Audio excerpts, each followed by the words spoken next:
On part maintenant à Bois-Morand, dans l'est du Loiret, où les habitants se mobilisent contre l'implantation d'un centre de méthanisation. Il s'agit d'une usine de transformation de déchets en compost. Pour eux, ce centre sera surtout une décharge nuisible pour l'environnement. Benoît Bruère avec Bérangère Dinglas. C'est ici, sur ces 25 hectares de terre, que pourrait bientôt être construite une usine de biométhanisation. Moi, ma question, c'est de savoir quel est l'objectif d'une entreprise telle que celle-là. Lancé en catimini en 2006 par une entreprise spécialisée, le projet est aujourd'hui bien avancé. Les propriétaires sont en passe de vendre leurs terres et il ne manque plus que le permis de construire.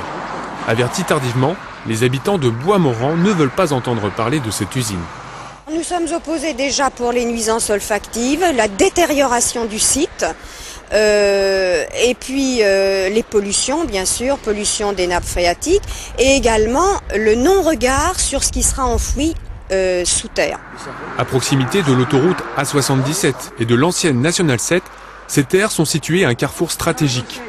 D'une capacité de stockage de 80 000 tonnes par an, cette unité pourrait permettre la création de 27 emplois sur la commune. Pour autant, les élus ont décidé de ne pas soutenir le projet. On a un relais château qui s'appelle l'Auberge Estampillé, qui a été créé en 1954 par la famille d'Épée. Le risque de cette implantation peut faire retirer le label relais château. C'est 50 emplois, et donc ça serait la fermeture du site. Donc ça, c'est une première chose.